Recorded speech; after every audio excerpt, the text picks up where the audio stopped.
अगर आप सीटेट 2023 में आवेदन करने जा रहे हैं तो आज की ये वीडियो आप सभी के लिए काफ़ी ज़्यादा इंपॉर्टेंट होने वाली है। आज यहाँ पर मैं 3 इंपॉर्टेंट इंफॉर्मेशन आपको देने वाला हूँ, जिसमें सबसे पहली ये कि किस जिले में कितनी सीटें रिक्त हैं, जिनमें से जिनका डेटा हमें मिला है वो आपको इस वीडियो के माध्यम से स्पेशली दिखाऊंगा। दूसरी सबसे बड़ी बात कि सीटेट 2023 में कौन कौन आवेदन कर सकता है और क्या सीटेट पास अभ्यर्थी सुपर टेट में सम्मिलित होंगे, मतलब सीटेट को यूपी टेट के बराबर यूपी में मान्यता मिलेगी या नहीं मिलेगी। कंप्लीट जानकारी आपको इस एक छोटे से वीडियो के माध्यम से मिलेगी। आप लोग वीडियो में लास्ट तक बने रहिएगा और चैनल पर नया तो चैनल को भी आप लोग सब्सक्राइब जरूर कर लेना। तो सबसे पहले हम लोग बात एलिजिबिलिटी की करेंगे, उसके बाद हम लोग कहां पर कितनी सीटें हैं उसकी बात करेंगे। तो सीटेट अगर आप प्राइमरी लेवल में मतलब कक्षा 1 से लेकर के 5 तक आवेदन करने वाले हैं तो इसके लिए एलिजिबिलिटी पहली चीज तो ये कि आपका सीनियर सेकेंडरी जो है वो 50% मार्क्स के साथ होना कंपलसरी है। इसी के साथ साथ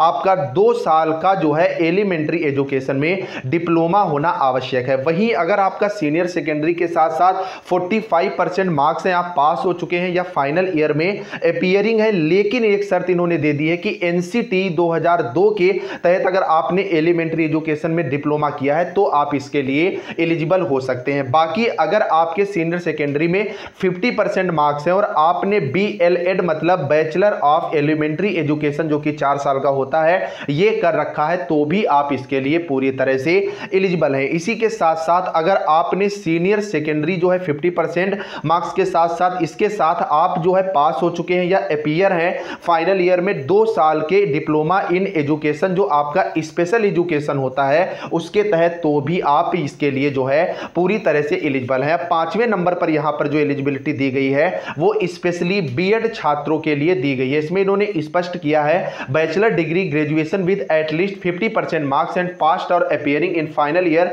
bachelor of education BEd who has acquired the qualification और bachelor of education from any NCTE recognised institution shall be considered for appointment as a teacher in class 1st to 5th provided the person so appointed as a teacher shall mandatory undergo a 6 month bridge course in elementary education recognised by NCT within इन 2 years of such appointment as primary teacher. इन्होंने स्पष्ट किया है अगर आप BEd कर चुके हैं या बीएड में अपीयरिंग है आप पूरी तरह से आवेदन कर सकते हैं, लेकिन एनसीटी के नियम के अनुसार प्राथमिक में शिक्षक बनने के लिए आपको 2 साल का ब्रिज कोर्स करना 6 माह का ब्रिज कोर्स करना आवश्यक है और इसकी ड्यूरेशन भी दी गई है कि नौकरी मिलने से 2 साल के अंदर आप ये 6 माह का ब्रिज कोर्स जरूर करेंगे। इसी के साथ साथ अगर आप पोस्ट ग्रेजुएशन के बाद सीटेट में अप्लाई करना चाह रहे तो उन्होंने स्पष्ट किया है कि post graduation with a minimum 55% marks और इसके साथ साथ आप या तो पास हो चुके हो या अपीयर हो किसमें बीएड या एमएड में तो आप आवेदन कर सकते हैं। मतलब पोस्ट ग्रेजुएशन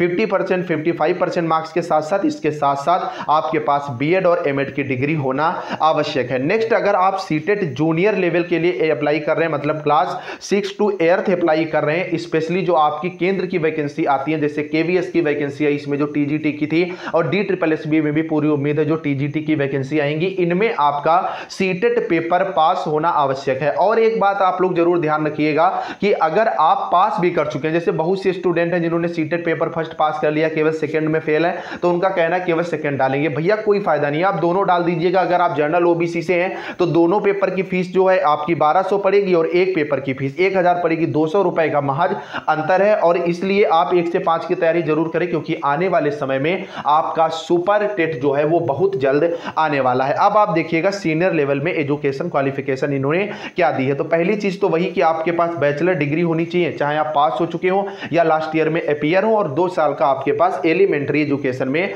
डिप्लोमा होना चाहिए। या तो आपके 50% मार्क्स जो है ग्रेजुएशन में होने चाहिए या आपके पोस्ट ग्रेजुएशन में होने चाहिए और आपका बीएड होना आवश्यक है। अब चाहे बीएड में आप अपीयरिंग हैं या पास हो चुके हैं, दोनों कंडीशन में आप इसमें पूरी तरह से अप्लाई कर सकते हैं। तीसरे नंबर पर इन्होंने कहा है कि आपका ग्रेजुएशन जो है वो 45% मार्क्स के साथ होना चाहिए और जो 1 ईयर का आपका बैचलर इन एजुकेशन जो डिप्लोमा होता है जो आपका पिछले काफी समय पहले जो है वो चल रहा था, नई जो आपकी नीति आई उसके तहत बीएड 2 साल का किया गया है तो भी आप पूरी तरह से एलिजिबल हैं, लेकिन ये बीएड आपका एनसीटी के द्वारा जो इंगित किया गया है उसी के आधार पर होना चाहिए। नेक्स्ट इन्होंने कहा है कि आपका सीनियर सेकेंडरी अगर 55% मार्क्स के साथ 50% मार्क्स के साथ है और आपने बीएलएड मतलब 4 साल का बीएलएड कर रखा है तो भी आप इसमें एलिजिबल पूरी तरह से हैं। बाकी इन्होंने स्पष्ट किया है कि सीनियर सेकेंडरी अगर आपका 50% मार्क्स के साथ है और आप फाइनल ईयर में 4 वर्षीय बीए बीएड, बीएससी बीएड,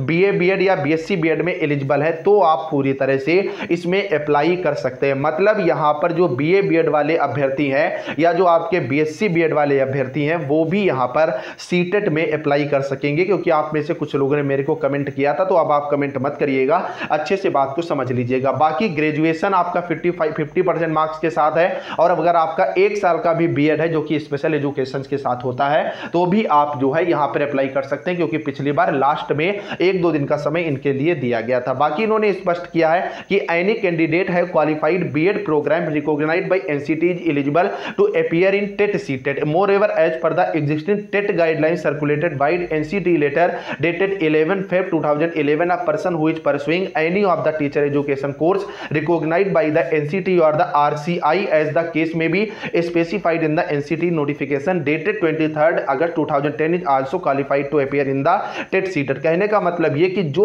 अभ्यर्थी NCT के द्वारा जो आपका बीएड का प्रोग्राम रिकॉग्नाइज्ड होता है उसमें अगर सम्मिलित हुए हैं, किसके तहत, जो 11 फरवरी 2011 का जो नोटिस थी उसके तहत, तो वो भी टेट में सीटेट में दोनों में पूरी तरह से एलिजिबल हैं आवेदन करने के लिए, तो आप भी कर सकते हैं। इस तरह के अभ्यर्थी फिलहाल बहुत कम है। बाकी अगर आपका पोस्ट ग्रेजुएशन है 55% मार्क्स के साथ और आपका बीएड या एमएड जो भी है आप चाहे पास कर चुके हैं या अपीयर है तो भी आप इसमें पूरी तरह से आवेदन कर सकते हैं। कुल मिलाकर के कहने का मतलब यह है कि अगर आपने बीएलएड कर रखा है या आपने बीएड कर रखा है, दोनों कंडीशन में आप पूरी तरह से यहां पर एलिजिबल है। एलिमेंट्री एजुकेशन में आपका डीएलएड भी जो है वो सम्मिलित हो जाता है। दोनों पेपर में आप जो है यहां पर आवेदन कर सकते हैं। तो ये यहां पर टोटल जो है वो आपकी एलिजिबिलिटी थी जो मैंने आपको यहां पर अच्छे से बताई है। अब बात निकल करके आती है कि कहां पर कितने पद जो है वो रिक्त हैं। तो जो अभ्यर्थी आवेदन कर रहे हैं तो उन्होंने यहां पर शो किया, जैसे आप देख सकते हो एग्जाम सिटी लखनऊ के अंदर अभी भी 89,568 पद जो है सीटें जो हैं वो रिक्त हैं। ये डेटा कल तक का है। सबसे ज्यादा लखनऊ में ही सीटें हैं और बहुत तेजी से भरी जा रही है। अयोध्या वगैरह की सीटें जो है वो फिल भी हो चुकी हैं। तो अब आपके पास ज्यादा समय नहीं बचा है, आप लोग जल्दी से आवेदन करें। बाकी